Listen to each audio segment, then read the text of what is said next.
Imam Mahdi Khilafah Islam, dan fitnah-fitnah besar yang terjadi.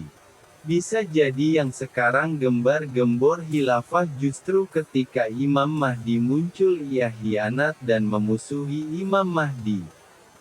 Pantaskan diri dulu, nyalakan dulu cahaya iman di dadamu.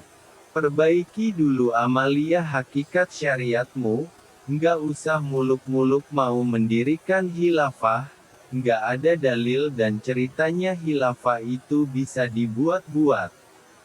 Khilafah itu anugerah kun fayakun minallah. Bukan buatan kelompok ormas atau didirikan oleh negara. Tapi khilafah itu janjinya Allah yang pasti akan tegak berdiri di atas bumi ini. Surat An-Nur ayat 55.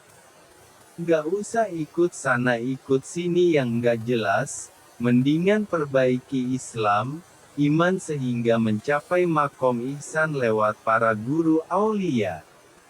Agar bisa menyambung dengan ruhani khotamul aulia.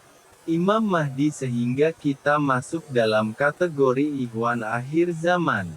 Proses khilafah itu berat, butuh pengorbanan dan perjuangan, dan akan banyak nyawa syahid dalam perjalanan panjang ini. Tapi itu nanti bersama Imam Mahdi. Dicoba direnungkan. Sebelum Imam Mahdi muncul, akan ada dukun. Bisa selamatkah engkau darinya? Ketika Imam Mahdi didohirkan beliau akan melaksanakan tugas yang pertama, yakni sebagai panglima perang. Beliau memimpin perang di seluruh dunia dengan kehebatan dan keperkasaan. Terus khilafah akan berdiri. Khilafah masih panjang ceritanya. Setelah banyak peperangan dimenangkan Ikhwanul Muslim, Dajjal marah dan keluar. Inilah fitnah yang paling besar. Kata Nabi dari penciptaan bumi sampai kiamat, apakah kau bisa selamat dari fitnah Dajjal? Dajjal akan menguasai bumi, semua iblis, jin, setan dan siluman dan dukun seantero dunia tunduk kepada Dajjal. Bisakah kau lari dari tipu dayanya? Semua makanan dan minuman pun disabotase oleh Dajjal, sehingga kaum mukmin hanya memakan tahlil, tahmid dan takbir. Hanya mereka yang dianugerahi kolbun salimlah yang bisa lepas dari jerat-jerat laknatullah alaihim. Itu baru sampai sini. Apakah kau bisa selamat dan tetap setia kepada Imam Mahdi di tengah kehancuran dunia dan kerusakan di mana-mana? Mari berpikir. Singkat cerita lalu muncul Nabi Isa yang diturunkan untuk membunuh Dajjal. Apakah setelah turunnya Nabi Isa dan kematian Dajjal khilafah akan berdiri? Belum. Masih ada satu lagi petaka yang sangat besar yakni keluarnya Ya'juj Ma'juj. Apakah kau bisa selamat sampai di sini dan tetap setia dalam barisan Imam Mahdi? Semua yang ditemui Ya'juj Ma'juj akan dimakan, dan saking banyaknya lautan di dunia ini akan kering ketika diminum mereka, nggak ada yang bisa mengalahkan mereka.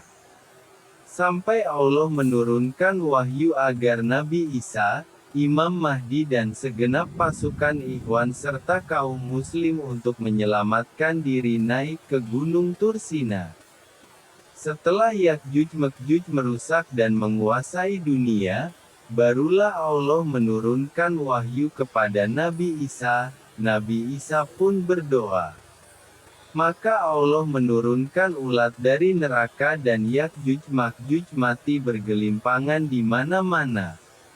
Nabi Isa berdoa untuk kedua kalinya maka turunlah hujan seperti pada zaman Nabi Nuh untuk mensterilkan bumi dari bangkai Ya'juj dan Ma'juj. Nah, dari sinilah baru membahas khilafah, babak baru Islam dalam gemilangnya dimulai dari sini. Tapi apakah kamu bisa selamat sampai sejauh ini? Tugas Imam Mahdi yang kedua. Sebagai khalifah, dia akan menata kembali seluruh bumi ini yang tadinya hancur lebur dengan keadilan dan kemakmuran dari seluruh aspek kehidupan.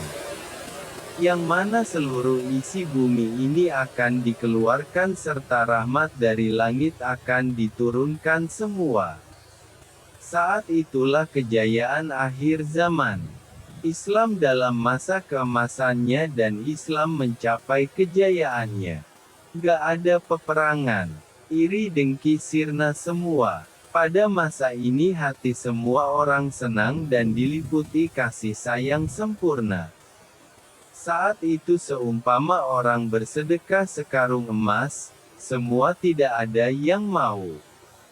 Karena semua menjadi kaya raya.